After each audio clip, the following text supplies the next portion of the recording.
Good evening. Thank you all for being here. Welcome to Remedy Retreats. My name is Deontay McClendon, and I'm joined by my two fellow founders, Brooke Gordon and Shaniqua Sledge. And we are the Remedy co-founders, and we're very excited to be here. Thank you all so much for joining. Those that are coming on, we look forward to engaging with you all in the comments. As always, comment, all of that great stuff, engage, share. We're trying to get people on here because we're talking about Black mental health today. So we don't take long to dive into conversations. Brooke, Shane, how y'all doing today? It's been a day, but we here. I'm here. I can't even lie. I'm here. We here. We just go.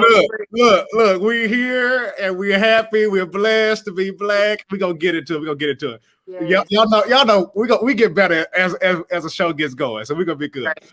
So let's just dive into it. People been seeing Remedy. People been seeing this name on Facebook. People know what is Remedy. So let's talk about it. How Remedy came about. You want me to start? Go ahead.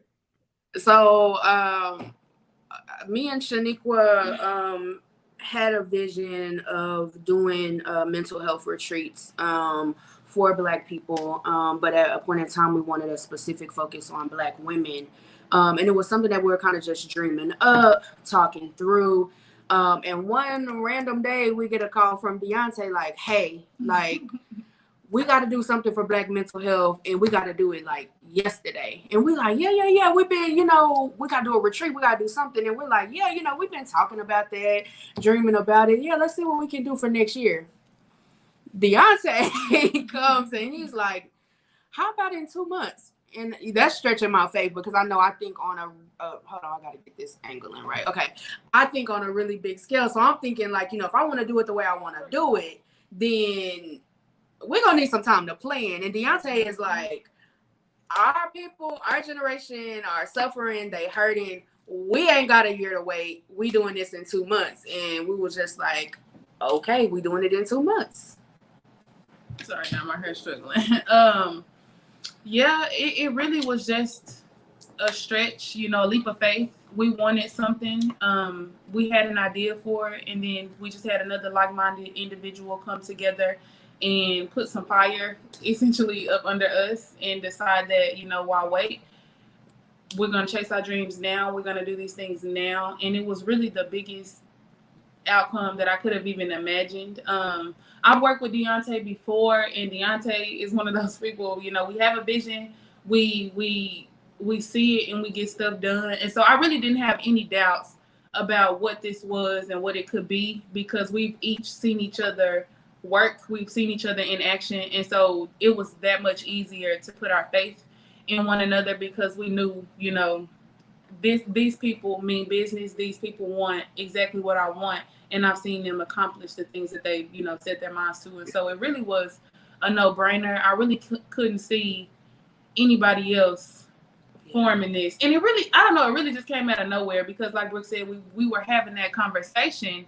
And then I came home from work one day and she said, guess who I talked to? Deontay, about what? A retreat. I was like, we just had that conversation last night.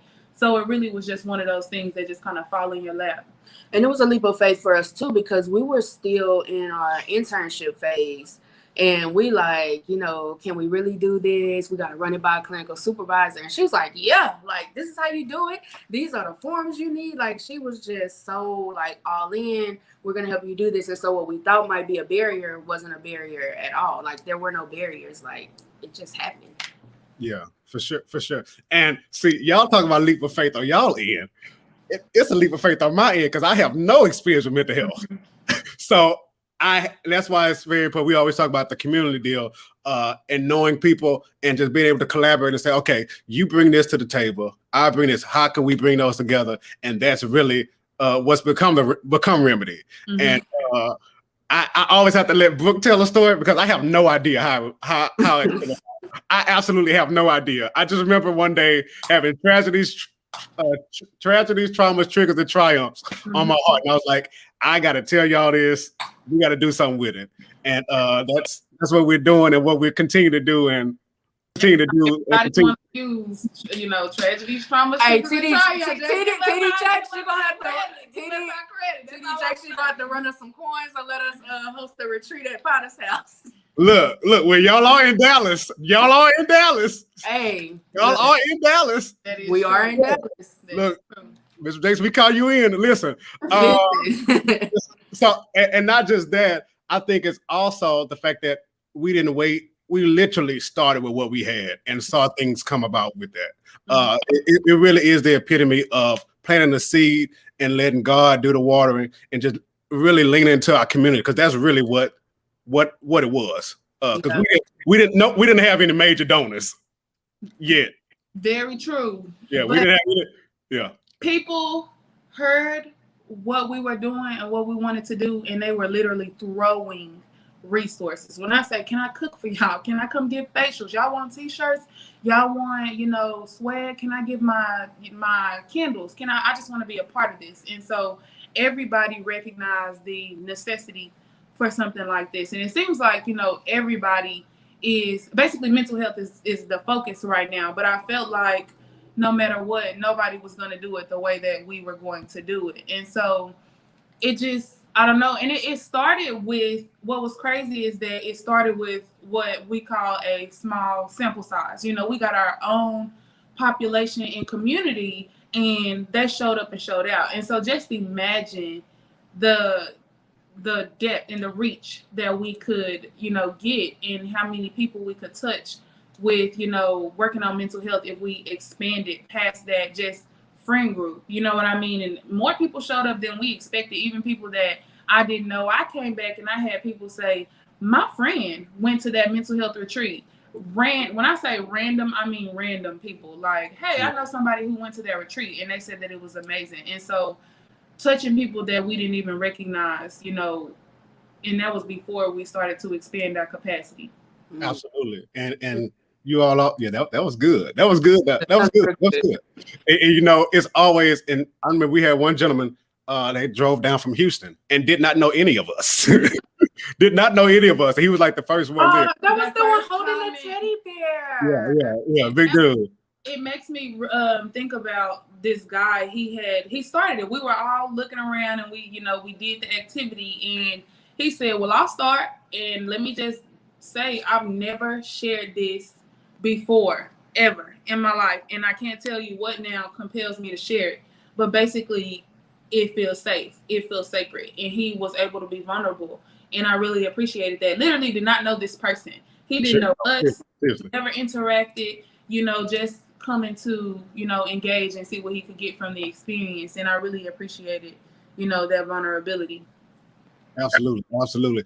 So, and you just said it, that vulnerability only comes from cultivating safe spaces.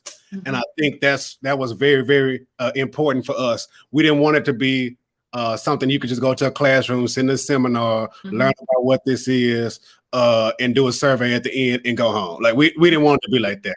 And I think like we were even in the planning, it happened quick. And I think what was such a blessing to me is that we never worried about the how. We had a vision and we trusted that God was going to provide everything that we needed and everything that the people needed. So everything about the setup, the structure, the atmosphere was so strategic in making sure that Black people felt as safe as possible. And so to hear people verbalize what we intentionally set out to do was powerful. And for me as a therapist, hearing a Black man say that they feel safe and it's just like break the ice of vulnerability was like, it was pretty emotional for me, honestly. For sure. And we couldn't do it by ourselves. We have volunteers, and no, we have a dream team. And we don't just call it because it rhymes. No, we dream, and we dream big. Yes. So Brooke, you got to bring them on, Brooke. You got to bring them on. Listen. It is the incomparable Tashiel Walker and Jeremy Turner. Well, thanks. I like that. We're putting together this retreat, and we're like, me and Shaniqua were like, yo, like we're two therapists. We know our capacity. We know we're powerful. You know, dust my shoulders off. I do good work. I get results, right? But you talking about holding space for like 30 plus people. We can't do that by ourselves.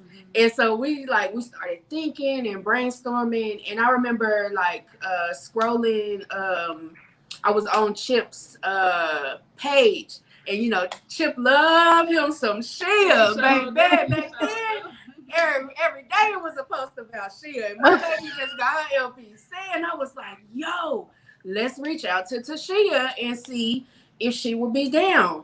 And then we're like, "Okay, but we need a man. We need at least a man." And so Deontay randomly one day is like, "Yo, guess what? I just found out I got a cousin, and I got a cousin who's a therapist." And so it just all came together the way it was supposed to. Like we could not have imagined that this was gonna be the team, and we just blended so well.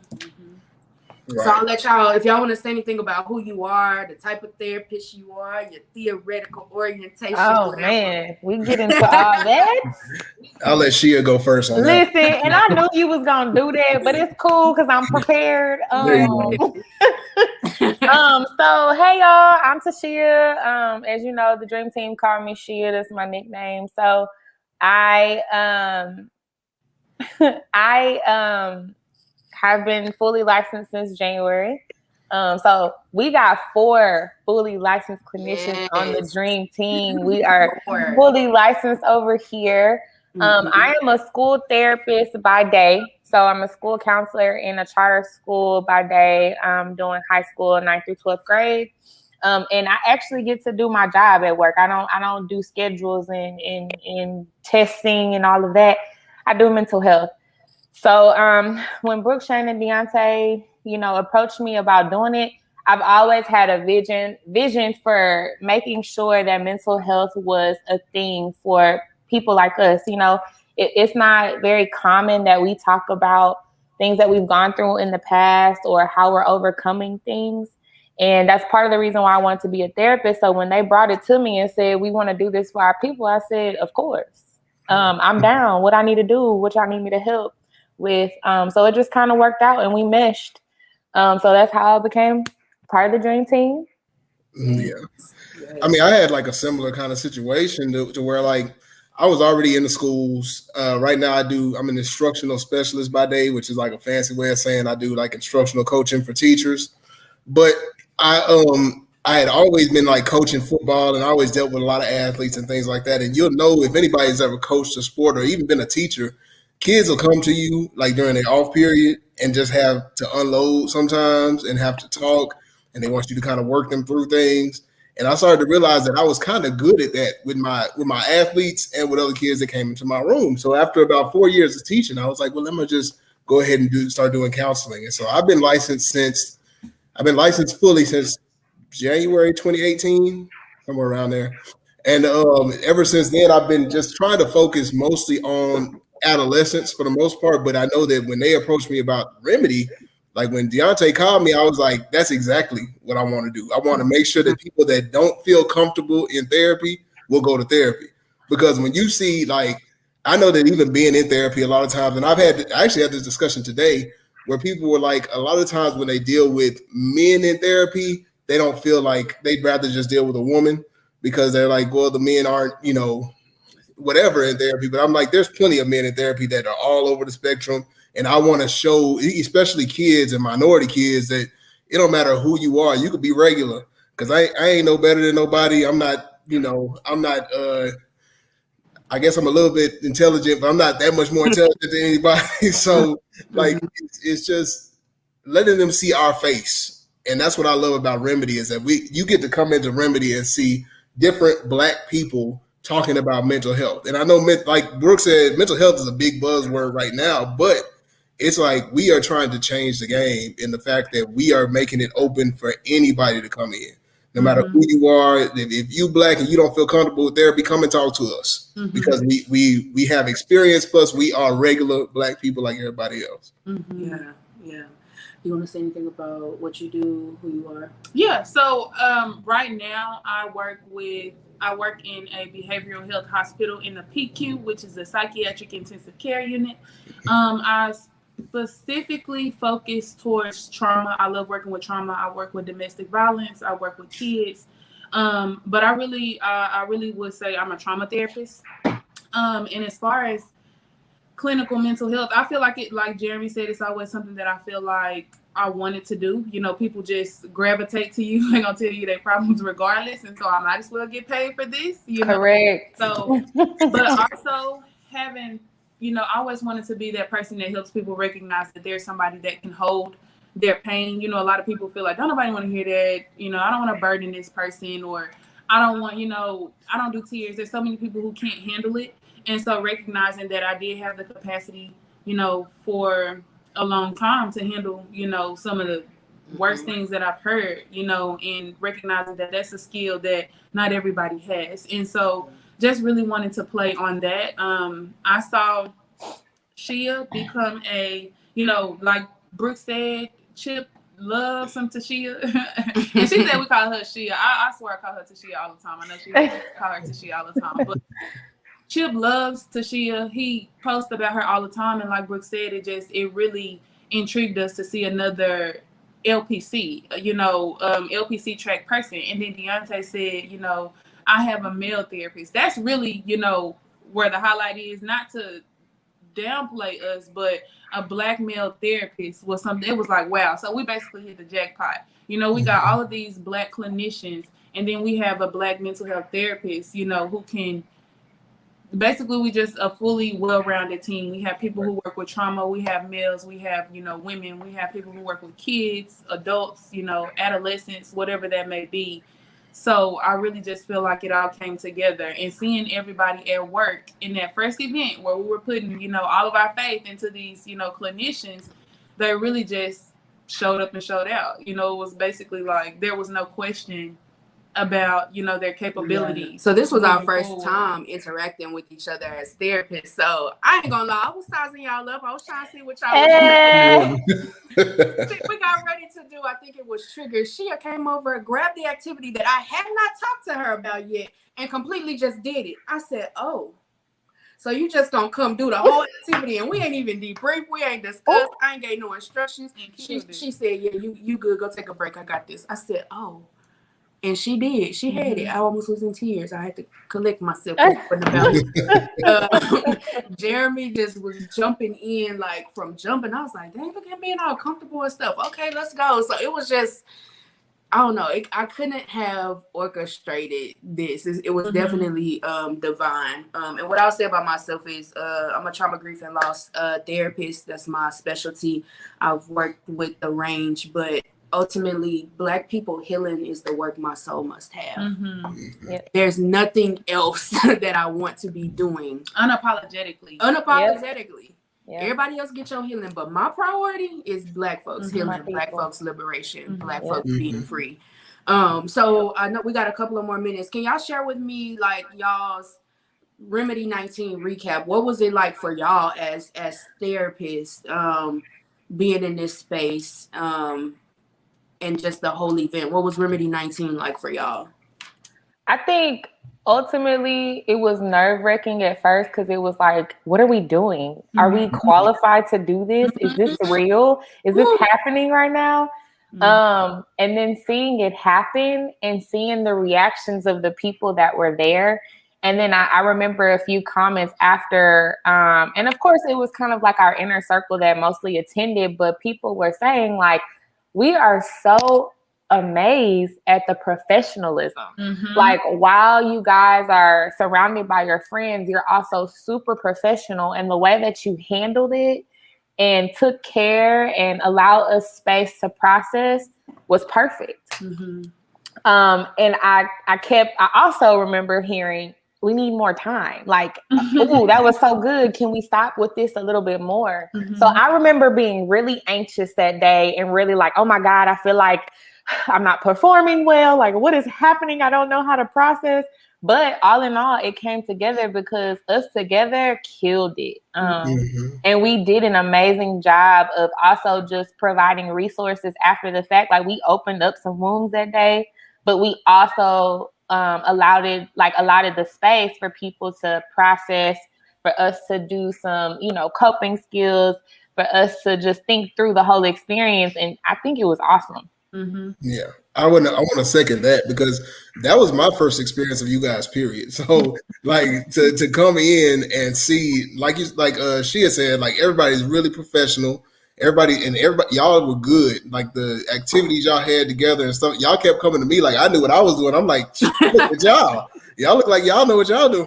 y'all were doing a really good job. So like when I came into it kind of nervous too, because I had been working in private practice and I only worked with like singular clients at a time. And y'all threw this whole retreat, and I was like, okay, so that means we're gonna be working in groups. Mm-hmm. I had to deal with a whole bunch of different adults. Mm-hmm. And it's like I've been working, the only time I worked groups had been like adolescents, maybe some kids. And so like I had groups of adults that we were working with, doing activities and things. And I was like, when it started rolling, I was like, that imposter syndrome just kind of went away, because it was like, this is good. Mm-hmm. This is what we're supposed to be doing. Mm-hmm. And this is going to be touching a lot of people. I'm so glad you said that. You and Tashia both mentioned, that imposter syndrome. And I think it was very clear that it was in the room. Mm-hmm. I think I can speak for everybody that we were all questioning, as confident and sure of ourselves as we are, there was still question of, can I do this? Mm-hmm. Am I capable of this? And will this work? I always think about like your favorite poem or quote, and it's like, our deepest fear is not that we are inadequate. So it was the fear of how, for me, it was this fear of how powerful this event, because I knew that we were all coming to this with our own power, and you bring all of these powers together. What the hell is about to happen? And I knew it was going to be powerful. And I guess like now we talk a lot about expanding our capacity. And so for me, I needed to expand my capacity to sit in my own power and the power of the collective, because it was a lot. And to go back on what Tashia said, I also had people come up and say, wow, we know y'all, but it's so refreshing to see how y'all are in a sitting in capacity, to see y'all personally, separate, this personal relationship to do this job, and to have this role, and to really focus on, engaging mental health, being non-judgmental, looking at you like a person who really didn't know you, and being that professional. It was really refreshing. And I got several compliments, on everyone about that, being able to maintain that space and really just seeing us in action, I think what I realized too is that while we knew each other in some form, that's you didn't know. Just like you got that shit you hide from God, we got that shit that we hide from our people. And to see people so open and just laying it all out, it was just like, whoa. It was like, wow, I didn't even know you was going through this. Especially people that they were going through it, and you knew them at that time. Like, wait, okay. And I thank you for, I thought about that too, book, how we are relearning each other. And I never thought about it. I was blindsided. I knew that everybody hadn't met Jeremy, but I hadn't even thought about that. You all hadn't worked in a room together. I had never thought about that till tonight. And it was our first time meeting Shia. We had not formally met her. We met, remember, it was funny. We met at that brunch. It was like HTY something. And we talked about our LPC associate experience and intern, but then it was just funny how maybe we became close, and then I don't know. It was weird. It was one of those things where people be like, hey, hit me up when you need. Really took each other up and was like, I know somebody who's working on this and who may be very well interested, and who I feel like, would be a great, candidate for this. And really, let me just say, we don't just invite people into this. You know what I mean? So we had to have seen, and people were vetted. You know what I mean? Like, we don't just be letting everybody in. Nah. The talent and the capacity and the capabilities and the strengths y'all possess, it really was just a no-brainer. Yeah. And to highlight what was said earlier, the duality of personalism and professionalism. I think that's what what made it set apart. That yeah, we can uphold a standard while also being and having transparent conversations. I think that's the balance, not just for us, but the beauty of our Blackness is that we know how to do both. We can do both of them. We can do both of them. Yeah. Wow. We did it, y'all. We're doing it. We're still doing it. So let's since we did it 19, then we went in the valley and here for a little bit. We went and recovered because it was a lot, and on the backside of it, and I've shared it before. For me, I needed remedy, post remedy. so I had to deal with my own type of thing. And we're more intentional. This group, we're more intentional about taking the medicine we give to other people. And we literally are serious about being the person we once needed. And for me, I'm not gonna be that vulnerable tonight. But going through certain seasons of life will make you say, okay, I need to use my own remedy. No pun intended, but I need to use my own remedy. No, for real though. All pun intended, actually. All pun. Yeah. And I think for me, it was me not realizing how much I needed remedy until the pandemic hit. Like, it was me completely being isolated from friends and family. I can't count how many people I know, how many family members I lost to COVID, on top of already pre-existing family strained relationships, and trying to do my own work. And I didn't realize that what I needed was myself. What I needed was remedy. Like, that's what I needed. And so, I don't know, the remedy coming into being an LLC was also very timely. I could not have foreseen. We was not going into 2020 trying to come out with remedy full time. And here we are. Here we are. And that's just obedience, the beauty of obedience. Yeah. You start with a seed. If you just do what you're supposed to do with that and not worry about what it's going to look like tomorrow, what it's going to look like next year, but being faithful with the talents that we already have, being faithful with the gifts and everything we already have, and just over time, God, I don't think God would have given us the idea for LLC if he couldn't trust us with a retreat with 30 people in there. Yeah. He wouldn't put 30. If he couldn't trust us with 30 people in the room, he wouldn't trust nobody to give us 30 million for this land. So it's capacity, like Brooke said. And as we continue to do this, we're still expanding our capacity. We're still making sure intentionally that we're aligned and focused. So yeah. Thank you, Brooke, for pointing that out. That makes me go into, y'all talking about congruency and, practicing what we preach. And so I recognize when we were, doing remedy during some of the activities, I was like, ooh, I need this, I need this. And so, our goal is to, have people, or the mission of this is to have people, spark their own personal interest into their healing. And I feel like it simultaneously did the same for us. It sparked a genuine interest in making sure that I'm healing myself as well, that I'm being my own remedy, being the person that I've always needed. And so it was just one of those experiences where you kind of like a transfer. We talk about transference, this transfer of energy where you see these people getting this and you recognize that you get something at the very same time from that experience. And so really just overall holistically shifting everybody. And I think what's powerful about that as a team is that we've developed such a vulnerability with one another. Like y'all fussed at me a couple of weeks ago because y'all asked me how I was doing and I said I'm good, and y'all told me don't you ever like I'm good us again. Like, clearly you're not good because you forgot who you was talking to for a minute and we had to correct you. That's all. And so we have this level of vulnerability within the team where we're able to call each other out, where we're able to challenge each other. Like me and Shia will often randomly give each other homework, and I hate that shit.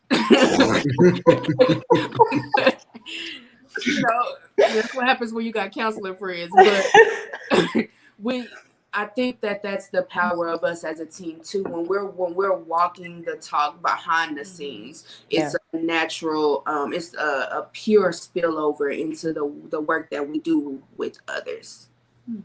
For sure. And it's not just a Jeremy, you should say something? No, you got it. I was just gonna say it's not just a professional connection, it's also that them cultural roots too. Now, I don't just understand you on a professional level, so I know what that means. What it to be not just a therapist, but a Black therapist. Yeah, what comes with that. I've literally had moments where my clients are like, and I'm like, yeah, I got you. I feel you. Like, we're here. We don't even have to, I understand essentially. And so really just having a like-minded, person, and not necessarily even like-minded, but being able to recognize that you guys share similar experiences, whether you grew up the same or not. Yeah. Because we know Black people aren't a monolith. Yes. And that's but there is some form of blueprint that we all had when we was growing up. It has to be. Yes. It's something that clicks. Toby, he was like, if you Black, we in sync. Bye. Ultimately, Toby, we call you in. Being in sync, you know what I mean? So even if y'all don't have the same experiences, background, there is this connection in some way, and so just being able to connect in that way. And there's this level of being seen. I read yesterday a Black clinician was posting about how they sat with a Black client and how the client was speaking about sitting in silence, but knowing they were being seen fully, knowing that there were things that were unspoken that the counselor already got. And so I don't know, I don't ever feel as seen, like fully seen outside of my people. And I think that's the beauty too, knowing that people can see you and that it's safe for you to be seen. This is not something that's going to turn out to hurt you in the end. This is not something being manipulated to harm you. No, you can be seen fully, the good, the bad, the ugly, and there's space for all of that. And I think that we speak about, even in counseling in general, we talk about how, 80 to 90% of communication is nonverbal. And so like for us in our community, there's a lot of things that we say with our face. There's a lot of things that we say with noises. There's a lot of things we say when we ain't saying nothing. And if you're not in a part of the community, then you're going to miss a lot of unspoken language. Even with Brooke, when she was talking about how, one day she say, I'm good, but we can sense, your affect is off, but you can't read affect if you don't understand the community all the time. Because, because affect is, a counseling term to where, if they're saying one thing, but they're not acting a certain way. But if you don't understand the community, then how you going to know they're not acting right? How you going to know something's off? So that's why it's better to find people that, are like-minded, as y'all said earlier. And it's also the power of language. If you don't understand African American vernacular, like it was a whole lot in that I'm good that y'all also caught. No, you're not good. Right. My client today, she told me that she had 2 other experiences with therapists and they were terrible. And I said, why do you think that? She said, because they weren't Black. They didn't understand me. She said they were telling me, she said I could tell it was textbook terms. She said, but I'm not new to the healing process. I've always dealt with anxiety and always dealt with depression and having these suicidal thoughts. But I don't think no one can understand me but a Black woman. She said, because them people that I was talking to, they didn't understand what I was going through because they don't look like me. And she said, I already am positive about this experience with you because I know that you're going to understand where I'm coming from. And that right there was like, well, goddamn, this is our first session. How you know that, sis? And after the session, she said, I already feel better. And I said, all right, well, I done did my job for today. Yeah, because therapy is such a scary process, but it's such an intimate relationship. So much harm can happen. And so, you know, there are people who have white therapists or, you know, Latino therapists, other therapists, and maybe that works for them. As for me and my melanin. But I'm gonna tell you what's funny though. And this may just be because, you know, Black people always go through so much. We have so many experiences that you kind of learn from things over time. Plus, we have, you know, actual learned counseling things that we've learned. Mm-hmm. And I've noticed that even clients that I've had that aren't Black say that I relate to them better than some other counselors do. Yes. And so it's just part of being us. Yes. The counselor named Shaniqua, they love me. Like when I say I've had to turn down gifts, you know, invitations to things because they were very grateful that this Black lady, you know, young, no matter how old or young, I've had older white men and women, you know, sit and be like, I've been to therapy and I've never had these experience that I've had, you know, outside of you, like somebody who understands, who gets me, who's compassionate, things like that. And so, you know, whether Black or whatever, a lot of people relate, you know, to having a Black therapist. Mm-hmm. And I'm just like, I'm so grateful that everybody can benefit from my giftings. But my priority is my priority and my passion is my people. Because y'all been getting out labor for free for too long. Look, and even what y'all paying us ain't enough. Mm-hmm. Correct. Well,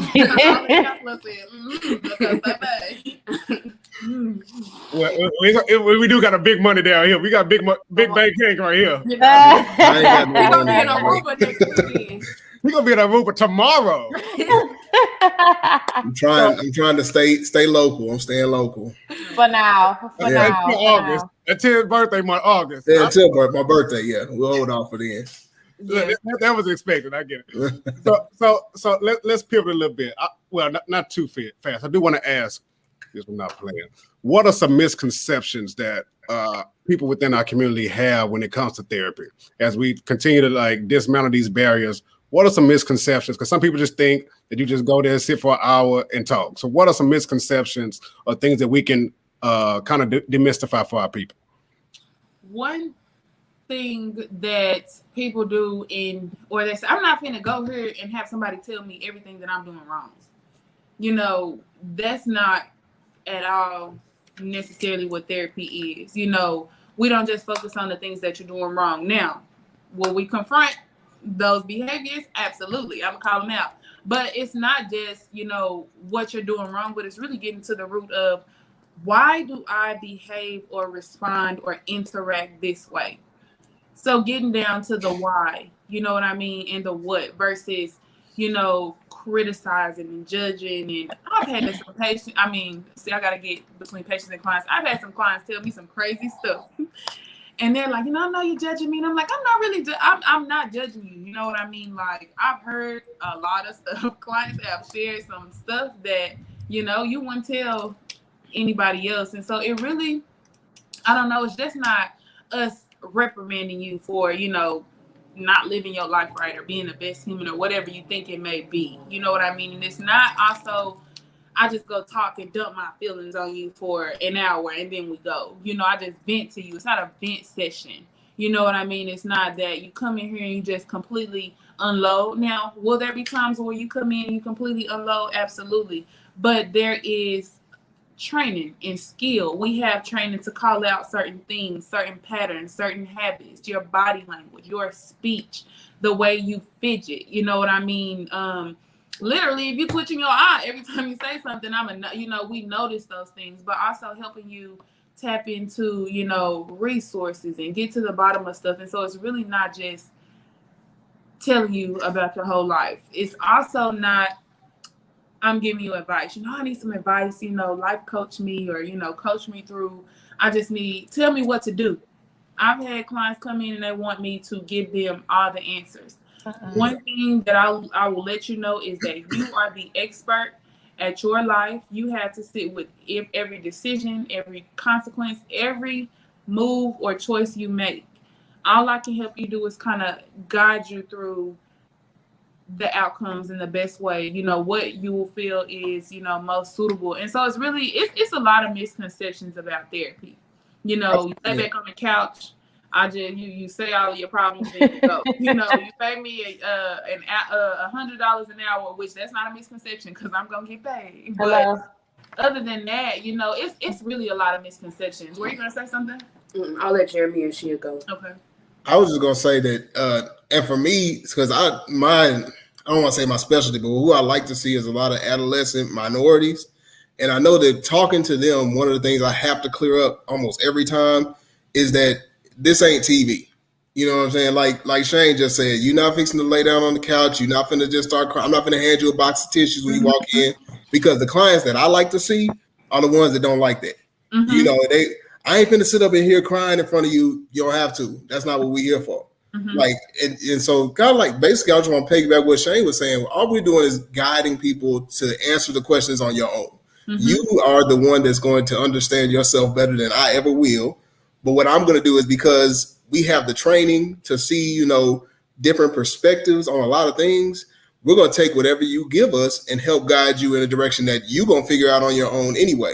And you would have figured it out if you had taken the time that we have taken, that, because that's why we charge, is because we have taken the time to understand a lot of those nuances that you need to know in order to handle those situations. Mm-hmm. Now, not like I said before, you are going to be the expert on your own stuff, but we the ones that can kind of help you guide through it, because we did 3,000 hours or so to try to get to that point. You know what I'm saying? On top of school. On top of school. On top of practicum. On top of everything else. On top of paid supervision. Paying other people to say that we qualify. Right. Oh, another misconception. Well, I have two. I think a lot of this, a few clients that I've had, because I've started providing therapy on my own over the summer, is I didn't want to come to counseling because I'm not crazy. You don't have to be crazy to be in therapy. Mm-hmm. Shoot, everybody need to talk through their problems and understand why they're reacting to mama saying this or daddy saying this, or you can't get in a relationship or can't stay consistent in it. It don't mean you're crazy. It means you're human, and it means that you have some things that have caused you to react this way. So, like everybody has already said, therapy is so that we can understand the why and understand your behaviors, understand why certain things affect you the way that they do. Mm-hmm. The other misconception, I believe, is that we are going to fix the problem for you. I ain't doing that. Absolutely not. You come in here and you tell me the things that are bothering you, and we're going to talk through it together. But also, you got to do some homework when you get home. I love giving homework. I give my clients at least 3 things each week to work on, because in order to obtain those goals that you've come to me about, you got to do some things on your own, because I can't be with you 24/7 and I'm not. So you got to do. No, go ahead. No, I was just going to say, so you got to do those things on your own so that when I'm not with you, you're continuing the healing process. Mm-hmm. So it's not just this 1 hour, then I come back, no, you're practicing literally everything. Therapy is an ongoing process. You're Absolutely. When you're not physically sitting with your you Absolutely. are in therapy, you are working towards whatever goals and objectives you guys set, for treatment. Yeah, I was just gonna basically I agree with everything that y'all said. Like, one thing that I love to tell my clients is that I will not work harder than you, because this is your life.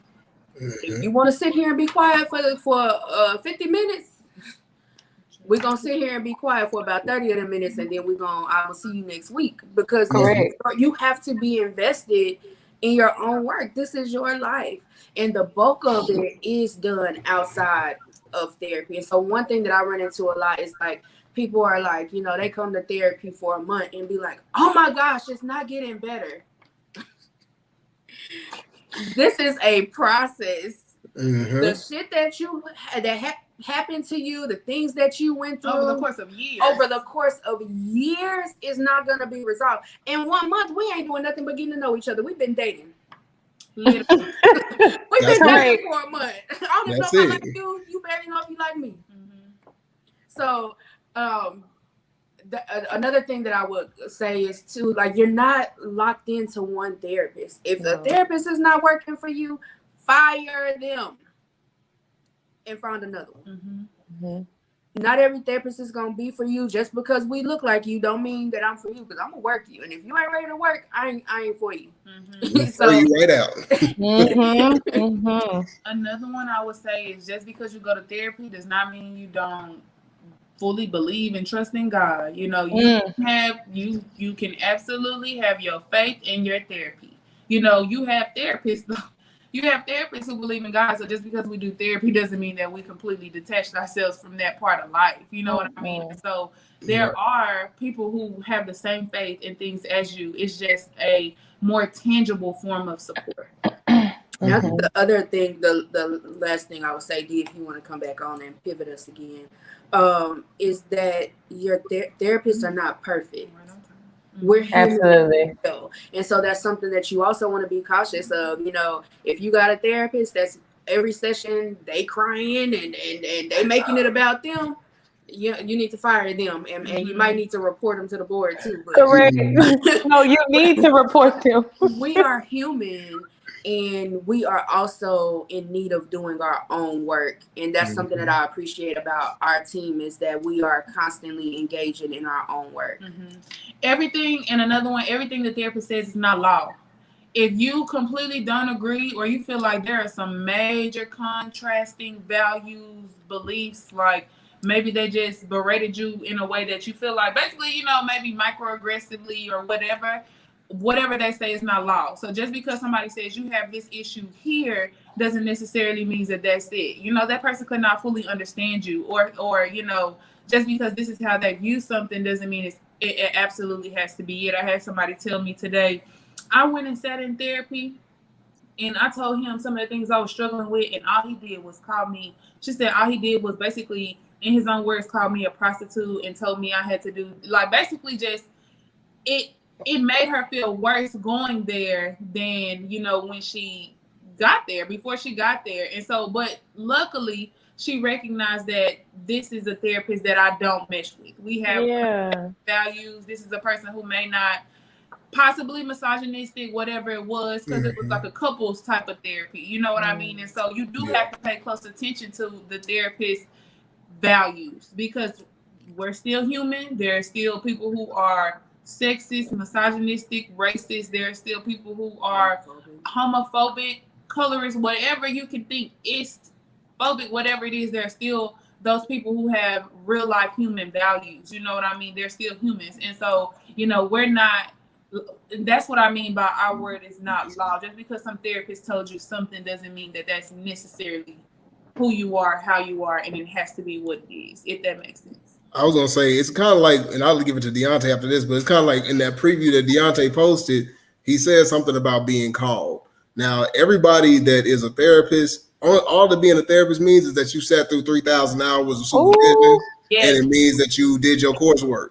Now, everybody that is a therapist is not going to be good at doing therapy. They just sat through and got the work done. Come on, somebody. So be cognizant of the fact, like Shane said, these are humans. So if you run across one that ain't right, it's because they're human, and you need to find one that not only did the hours, but they actually are called to do that and be there for you. Yep. My supervisor used to say, you know, basically, y'all got it. It's something that cannot be taught. We can sit in here and we can teach you clinical skills and techniques and theories and whatever, but you have something that cannot be taught. Your presence, you know, the space that you create. I felt that too, Brooke. I felt that for a second, real quick. Ultimately, it can't be taught. So I agree with Jeremy. It's really a calling, and everybody that does that work is not necessarily called to do exactly that. And so, you know, be careful of putting your all into a therapist. Really shop around and find a close connection, you know, with that person. Yeah. And it's not just therapy, but just not just being called to the task, but you're called to certain people too. You ain't called to everybody. And that's okay. That is okay. That's okay. Okay. Because I've had clients that I'm like, and this is just some full disclosure that I'm like, you know, I can't be, but I can recognize some clients that may or may not be fully suitable, or that I recognize may trigger me in some ways. You know, these clients saying some off the wall stuff. Like right now, I'm working in a behavioral health hospital. I done been called the N-word, you black this, you this, that, you know, people still have these views. And so, you know, hey, I don't know. Yeah, for sure. So we're going to pivot and talk about what we've been doing, what we started doing in 2020, our resurrection when we came back. But before we get there, in case anybody wants to follow us on social media, if you're not already doing that, or most importantly, if you want to give the cash out, PayPal, we'll take it. We take it proudly. No, to support the work we're doing, operations of Remedy Retreats LLC, and even things that are coming up very soon. So I got to sit on that for a minute. All right. So as we pivot the conversation, we talked about the retreat. 2020 comes along. We knew early on probably wasn't going to do a Remedy 20. We knew that. But we refused at the end of the year to stay silent. So what have we been doing in 2020-ish, 2021? So anyone want to dive into it? Yeah. Talk your shit. Talk your shit. Go ahead. You want to explain what it is? Okay, so talk your shit is one of the things that we've done. Something we do for the most part very consistently every Thursday. Most Thursdays we have, you know, guests come on and we have them talk their shit. And the spin that we put on it is basically they are discussing, you know, tragedies, traumas, triggers, and triumphs. But we focus on the triumph. And when we talk about triumphs, we don't just mean, you know, I got a new job, I bought a new house, you know, I lost 100 pounds. Although those are absolutely, you know, major triumphs.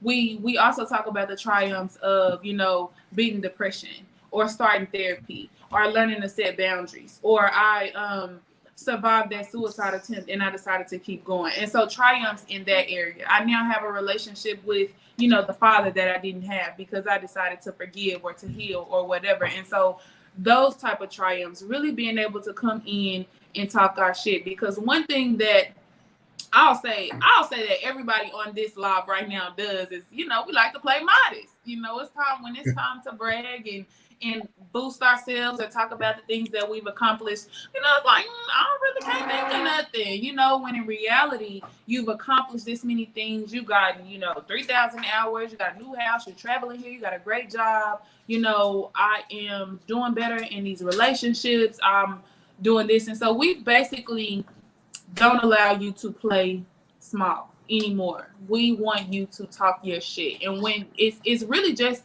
simple as that. You ever had somebody giving a testimony and you just be like, hey, talk your shit. Talk your shit. Let me tell you, you're really spitting right now. You're really preaching. And so that's really what it is. It's like, talk your shit. Even if it's not just, you know, I rolled up in the Bentley, but, you know, I survived this time. I beat that addiction. I've been 3 years sober. Talk your shit. Right. You know what I mean? And so any triumph that you deem as something that is to be shared, to be highlighted, to be, you know, magnified. We want to create a space where you get to magnify that triumph. Let me tell you, I dream of being in a millennial church service, testimony service, and just talk your shit. And that's said literally. Go off, God. Okay, let's start off with go off guard. Go off guard. Go off guard. Because as soon as you say the other one, you got to just shout your way out of church. You just be smart when you do that. Just shout your way out the door. Because, you know, I'm gonna be slipping under the pew by that time. but something, Shane, thank you so much for that analysis. But when you say I thought about it, talk your shit is just not a title. It's also, it can be a self-affirmation. Like or affirmation to someone else. Nigga, talk your shit. Talk your shit, because we want you to do that. We want you to do that. And we celebrate people, like you said, people that we've had people that have gotten off, finished their paperwork and all that stuff when it comes to DWIs. And we even applaud people that say, hey, I took a mental health day today. So there's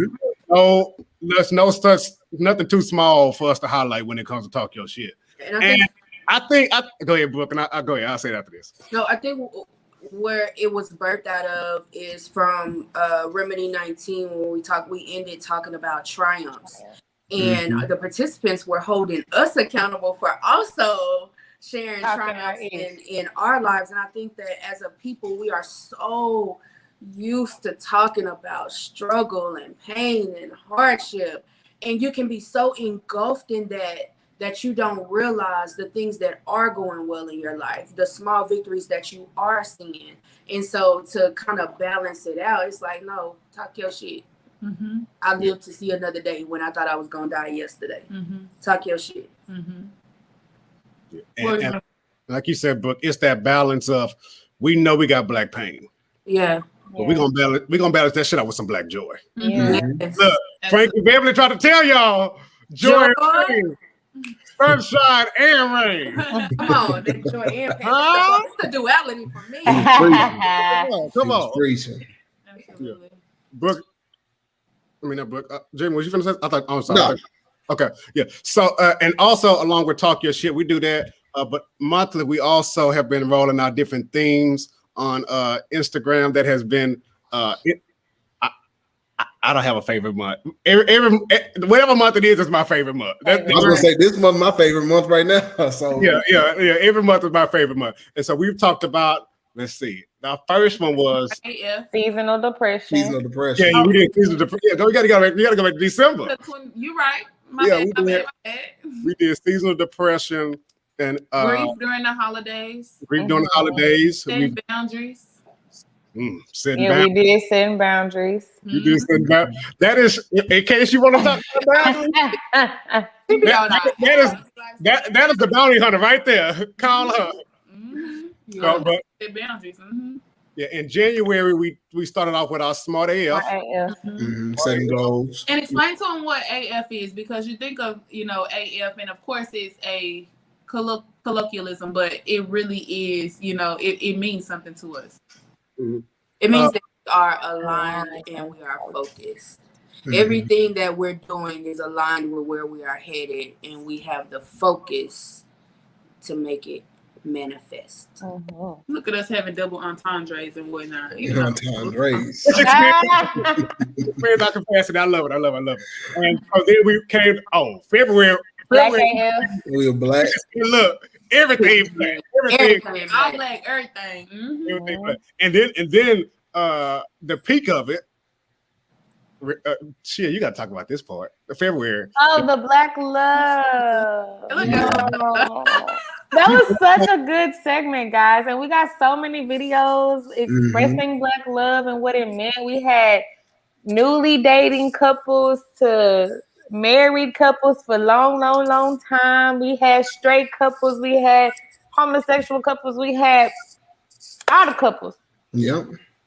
And we also had a couple that got engaged on Valentine's Day. We did. And we posted their video. So hey, it was a really fun time. It was in the midst of the storm. Right. Purpose partners. Also a continuation of that, Black love, not just not intimately, but relationally. Okay. So we had Purpose Partners, then we had Booked AF. We was booked AF. And busy. In the month of March. And so there we go, for those double entendres, being all smart and whatnot. So like Tashia said, booked and busy, but also, we initiated a book club, that month. And we talked about, like you mentioned earlier, Black pain, depression, and how it shows or does not show in certain people, or what it looks like, and how you can recognize that. For sure. And we highlighted Black girl dads. Yeah. Black girl dads. And we ain't wait to June. We started that. Come on. Don't be saying Remedy, don't be loving up on y'all daddies. We be loving on y'all. Look, and we got to learn from some dads. I run a question with what is the chapter, this chapter, that dad girl life, and to hear those answers, it was really refreshing. Really refreshing. Wow. What else we did? What else did we do?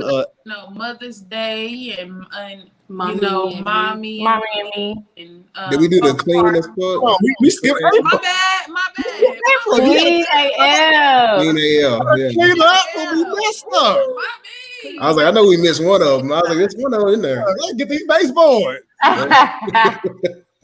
So we were clean AF and we were spring cleaning more so, and so cleaning up what we messed up, or getting our life together, whatever it was for you, whether it was clean on the inside, whatever on the outside. Clean on the outside.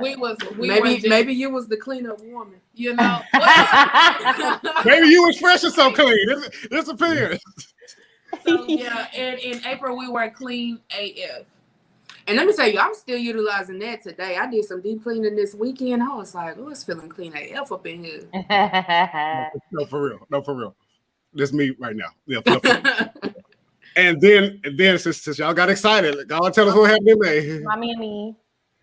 Yeah, was that the whole thing? I feel like there was something else to it. Teacher appreciation. Teacher appreciation. We had our teachers and what they had to endure during this pandemic. It was crazy. It was hectic. And we see y'all. We love y'all. Support y'all. So the teachers. This was May. I feel like it was mental health awareness. It was at the end. Yeah. Okay. We did that. Lord, this is a lot. Okay. We doing a lot. I'm like, my resume. Look. We're only halfway through the year. And so then we came from May, jumped into June. Well, we celebrated fathers, and we celebrated Remedy Pride. Yeah, Pride and Father's Day. So we did Help Men Heal. Yep. And of course, with the brackets on our me. We said what? Yes. Yeah. We talked about toxic masculinity, which we always get into. We had males talk about toxic masculinity, men talk about toxic masculinity. So look, we know it exists too. So we got to put out there and be accountable. We got to do it. Got to address it. We got to do it. Yeah. And I should let's give some backstory to it. Jeremy and I just didn't talk about that on the live. We literally talked about that like the day before. Like we had a full conversation about it before we got on live. Yeah. Oh wow! Look at y'all. Yeah, look, we couldn't get on there faking. Not with that topic. No. Not with that topic. Too many people. No, not with that topic. Yeah, we had to be ready. Yeah, go ahead. And then we pivoted to Remedy Pride. And we talked about creating safe spaces. We had, a black gay couple, black gay men, which I felt like was more impactful because, there is still some stigma, and there's still, no matter what we say, there is a, what word am I looking for? Privilege. Even in, the gay community or the LGBTQ community, whether that's women or whatever that may be, there still is like a hierarchy and privilege. And so we wanted to tackle, black gay men.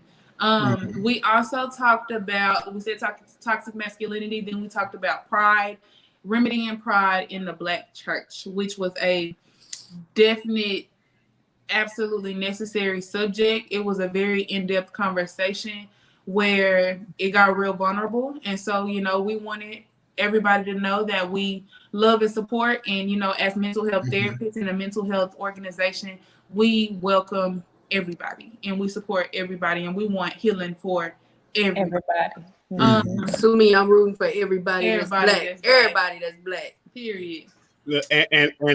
And like we said, it's not just within my comfort zone. It's within my boundaries. Not even within my own understanding. You black, you got a little melanin. Come on here. Come on over in the room. And so even though step out of our comfort zone and make sure that we were addressing, but respectfully, tackling these issues. And so we had to research, we had to look and learn, and we're still learning as we grow as well. And so anybody else, we still are learning and making sure that we are evolving, with the community. After Pride, we are now in baggage claim. Owning your own shit. Wait, can we cuss on Facebook? As far as I know, we'll see. I better not be in Facebook jail after this. Hold me down. Well, we just have to call Mark Zuckerberg. Correct. Yeah. That's what Boosie call him. Okay, so so we're in baggage claim. Let's talk about what that's about. We're sorting through our stuff. I think we're in the third quarter of the year. Third quarter So of the it's year. time to refocus, realign, figure out what stuff we packing with us that don't need to be with us because we getting ready to go to the new year. So we got to figure it out. New year, new level, all that. Mm-hmm. All that. Now, Jeremy, you want to talk about it? Baggage claim good because you know you good for it. You good? No, I was just gonna say that. Hold on. Whatever Jeremy says, I was just gonna say. Yeah, about to go in. That's his trick word. Go ahead, man. no, I was gonna say that. Like, if anybody hadn't in following on the IG, go back and look at our conversation about that from this week. Well, from last Thursday. Last Talk Your Shit was like a great conversation about this, and I'm excited about this baggage claim month because of the things that we are talking about. Because, like she has said, we are starting the third quarter. We trying to see what we need to leave behind, what we need to take with us, and like the conversation we had got deep. When you think about going on trip, using that analogy of going on trip, we are continuing to travel through life, but you can't continue to travel through life weighing yourself down. You can't continue to travel through life not taking the things with you that you need, not packing the things that you need to pack. So you need to empty your bag to make sure you ain't got nothing you don't need, and you need to load your bag just to make sure you got everything that you do need. Why am I being put on here by myself? But I'm just saying, like, make sure that that's why I'm excited. I'm excited about it. Look, we was in your way now. We had to step back. Look, if I wouldn't have did that, you would still be going. I would still be talking. That's what I'm saying. But that's good though. And the thing about it, we're not waiting till December to reevaluate. No, it's some shit y'all can get rid of now. Y'all can have this now. Today. Yeah. You said what? The Shane? Oh, they froze. Oh, they good. I think too, like, one thing that I appreciate is that we really living this outside of what we're putting out to people. Like, I'm coming up on my 30-something birthday, and it's never, this baggage claim could not have come at a better time. Like, me and Shaniqua had a conversation yesterday. It's making me emotional because I have held on to so many things and not even realizing this stuff don't even fit who I am anymore. I would never wear those clothes again. Whether they fit or don't fit, I would never wear that again. This is not my style. This is not my style. It's not in style no more. It ain't in style no more. It's just taking up space. I don't have no reason to be holding on to this stuff. So I just went crazy. I just started throwing stuff in bags, just putting stuff. Don't it feel good to throw it away? So good. It feels so good. Like, I feel open to receive all the goodness and all the newness that I now have room for. But I also had to sit in that, and part of the claiming it is, why have I held on to this? And giving myself permission to release it.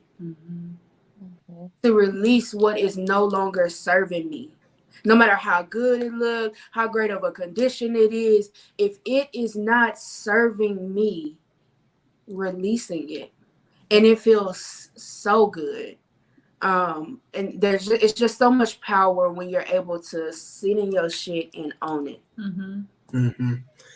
And I like what she said about just getting rid of things even though you don't feel like it. Because I think a lot of times we hold on to things thinking, well, in the future I may need this. Because I know, like, even with weight loss, you lose weight and you're like, damn, I feel good about myself. I done lost all this weight, but what if I get big again? Let me keep some of my big clothes with me just in case I get big again. And it's like, no, you need to get rid of it. My mama used to tell us that she used to say, you always buy furniture for the house you're gonna be in. You don't go into a new house with no furniture. You start getting ready for it before you get there. So why are you getting ready for something that's already in your past? Like, why are you getting ready for something that you left? You left that way behind, but you're gonna keep it and drag it with you because it's still there. Jeremy, for the next thing. Hold I'm up. gonna hang up. Hold I up. didn't ask to be You drugged. didn't even have to drag us like You had to do that. that. You had to do that. I'm telling you. Hey, I'm talking to myself. I'm talking to myself. I'm talking to myself. I'm talking to myself. And it's the literal reality of dragging baggage from one place to another place, and then you accumulate on the third floor. and you accumulate baggage too. So Right. the next time you move, you got your old baggage on top of old baggage. You got to go. Baby, You you gotta got go. to go. You gotta go.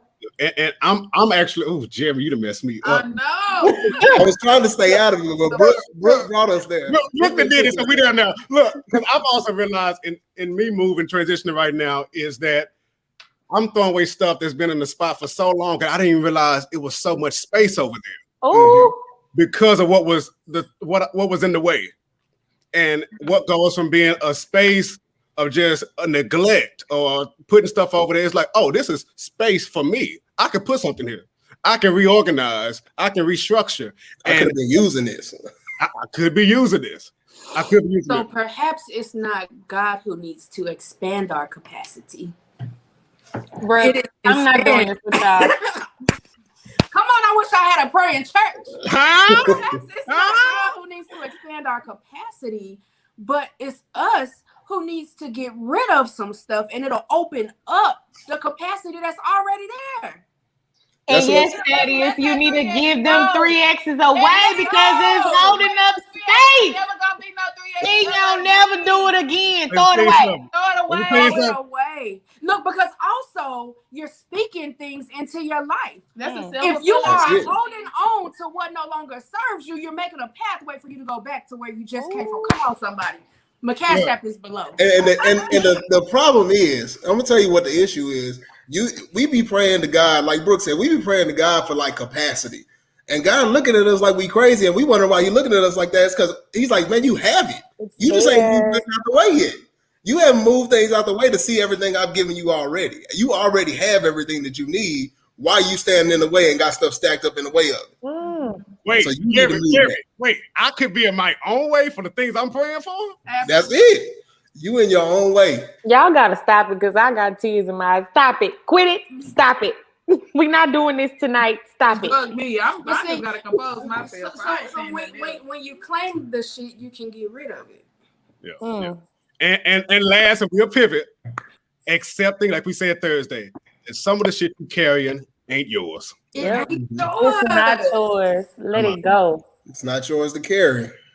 It ain't yours. And so, like, going back to Chip, like my grandmother, I get this from her, like holding on to stuff. And you better not be throwing them clothes away. You never know when you're gonna need them. And that's where he get it from. His grandmother. Throw it away because I'm you not got even no gonna go there. space. I'm not even You gonna got go no there. space. And that poverty mindset is okay. So I'll tell this quick story. I have one of my pastors growing up. He and his wife have 10 children.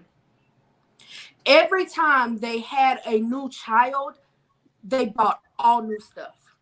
Every child, they trusted that God was going to provide exactly what this child needs. Mm. And so for me, it's also getting out of that poverty mindset. Well, what if I'm gonna need it? What if I'm gonna need it? God is gonna provide it. Yeah.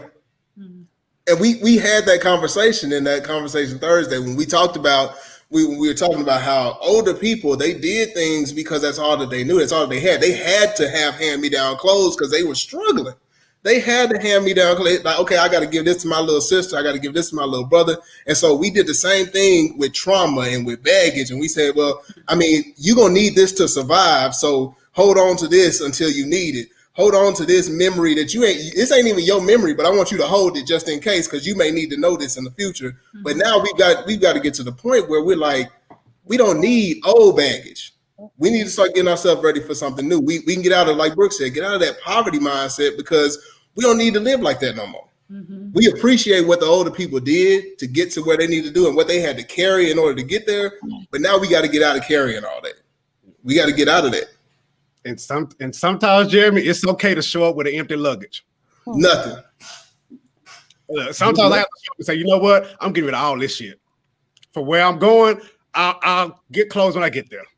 Mm-hmm. I need to make space because all this is not going to serve me. Mm-hmm. None of it. None of it. I ain't got nothing at my house that's gonna serve me where I'm going. So when I get there, it'll be provided. You know, so if I'm going to the beach and I ain't got no bathing suits at the house, but I know that they got them there, why am I gonna pack some basketball shorts when I can just get a bathing suit when I get there? Like you taking stuff that you don't need because you like, well, I ain't got it, but maybe I'll use what I got. Now, leave that empty suitcase. Go up there and get what you need when you get there. Be prepared for the place that you're going to. May the Lord watch.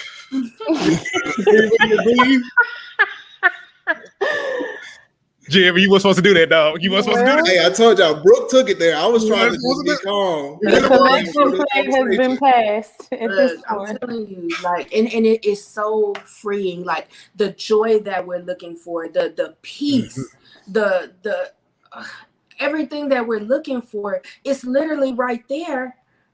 But we gotta move. We gotta clear some stuff out so that we can receive it. That makes me want to cue up Bag Lady. Bag a lady, you gon' hurt your back. Look. The bags ain't gonna hurt you. You gonna hurt you. You gonna hurt yourself. Hurt you. Yeah, the bags doing what they supposed to do. You the one dragging them. All right. Listen. Look, and the instructions at the end of the song is to pack light. Pack light. Pack light. That's gonna hit you on the way I home. want to make room for souvenirs when it's time to come back. I want to bring back new traditions. I want to bring back new habits. You overpack before you leave. When you go, you want to bring some stuff with you. Like, I learned some new things. I got some new things I can take in with me, but you ain't got no room for them. So now you're going back to your life with your old stuff still there because you overpacked when you left. So you got to get rid of that old stuff before you go to a new destination.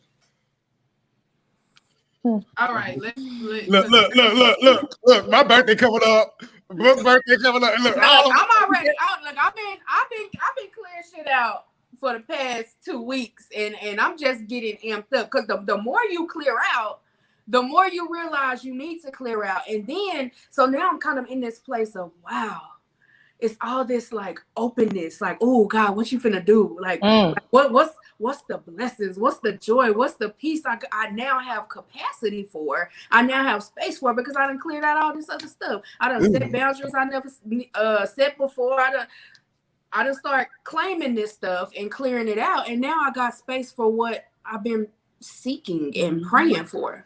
You can't say that you're ready for God to deliver you a blessing and you ain't made no room for it. It just don't make sense. Look, God looking at you like that don't make sense. You want a blessing, but you ain't got no room. Make it make sense. What I'm gonna do? Make it make sense. Where I'm gonna put it? Lord, forgive me for when I confuse clutter with comfort. Oh. And it's being compassionate towards, like, there are versions of ourselves that needed that. Yes. You're not that person no more. So as you grow, you have to learn how to appreciate, thank those versions of yourself for what they did, acknowledge that they did the best that they could with what they had, love on them real good. But I'm good now. We're moving to the next level. I release you. I let you go. Like, them fat clothes served the purpose when you was fat. Like when I was fat clothes served me, and I can't be mad at them for serving me when I needed them. But now I don't need them no more. Look, I had a black male client tell me, I don't want to be so rah all the time. I don't want to do that. Like, I mean, I want to be gentle. And I was like, you ain't got to whisper it. You can be gentle. I was like, you had to be rah. You had to be tough. You had to be the bad guy because you grew up in the hood and you was having to fight every day and you didn't have nobody there protecting you. You had to create this persona to protect you, but you good now. So you have to give yourself permission to release that identity and make room for who you're trying to become. Y'all dogs, amen. Yeah, y'all done riled them up now. All right. Whew. Y'all niggas don't know how to act. All right, so we're winding down. We're gonna have a few announcements, and I guess one of the ladies will tell y'all what's coming up on their day. But if you want to sow into Remedy, feel free to do so. Follow us, keep up with us for all the things. And T, we may need to, if the people are nice enough, we may just bring talk your shit over to Facebook a little bit. We might Yeah. a little bit. I like that. You know, I'll because we goes in. I don't know, but we goes in on We do. Instagram. We goes in. But yeah, ladies. So on July 20th at 7 p.m., we are going to have a Fantastic Four. It will be myself, Brooklyn, Me, Shaniqua. Shia. my good sis, Sabria. We know Yes, y'all yes. love her. We're going to let her loose. We might end up in Facebook jail after. We're gonna You go for damn sure be in Facebook jail with you. So we might be in Facebook jail after, but we're gonna be in this thing. But we're gonna come on and talk purpose partners from our perspective as Black women. Mhm. And we will have Talk Your Shit per usual next Thursday, the 15th, right? And I will be hosting the after show. So all the stuff y'all bring up, we really gonna dive into all of the gems y'all drop during that episode. Yes, and Come we on, got after show. Remedy Rest Day coming up. We plan to make this routine because Black people resting is also the work and the healing. Absolutely. God didn't rest because he needed to. He did it for an example. Exactly. Come on. Yeah. All right. Dream Team, as always, thank y'all for being here. It's always a joy. Always happy. All of us have had full days. Mhm. I'm just gonna be honest with y'all. We did not look like this before we hit this live, but Listen, We were struggling, y'all. but it's also the beauty of community and leaning on each other, understanding you ain't gotta do this all by yourself. We in this thing together, and just look. I wouldn't be this passionate, be able to do this at the end of the day if I was in a white space, a whitewash space. No, Lord, no Black Jesus. So I'm grateful to serve along with. We really are a dream team because we got dreams and things like that, like land and stuff we want. So yeah. We're gonna call that land in every time we can. If you only just go for the few people that's coming, y'all might as well come in. We want land, like that's the We thing. want land. We want land. We want land. We want land. We want land. And we don't just want land just to hang out. No, we want it to be a holistic space, a holy space, almost a sanctuary of healing for our people. It's going to be a Disney World of Black healing going on over there. Mhm. yes. You pull up, it's going to One thing that we were not taught in school is the holistic ways that Black people heal. Black people don't just heal sitting in front of each other talking. We heal through dance. We heal through music and Hit therapy, journaling, Working out. And All of it. yoga, whatever else. So yeah, and that's the thing. We don't just want to be therapy like y'all just said. We want Black folks to be swimming in the lake. We want Black folks to be horseback riding. We want Black folks to be mountain climbing. We want Black folks to be skydiving, bungee jumping, all that. Now, I'm not doing bungee jumping, but y'all somebody do it. Somebody do it. Shay, you got us? no, I said everybody Shay does not do heights. we gotta Yeah, work. no, I'm with Shane. I don't do heights. So. He don't do heights, but he take flight. But you on the plane. How that work? Plane's different. That's different. He got light luggage on there. That's why. Yeah. Well, thank y'all so much for joining us. We'll be back on the 15th as any last comments, team. Would anybody have questions? Let's do that. Yeah, questions. Anybody got questions? We want land. Come on, sis. Period. We want it. We want land. Mhm. We want all of it. We want all of it. We want all of it. I'm gonna say questions real quick because I ain't ate all day and I got Yeah, I gotta eat. It's late in the Same. evening. Your sermon went over. You got 50. You and Jeremy. I said, it's Brooke. That's Brooke's fault. No, bro, No point. bro, y'all trigger me and y'all know it. Look, I'm glad you woke up because I was a little about 6:55. My spirit was a little worried. Listen.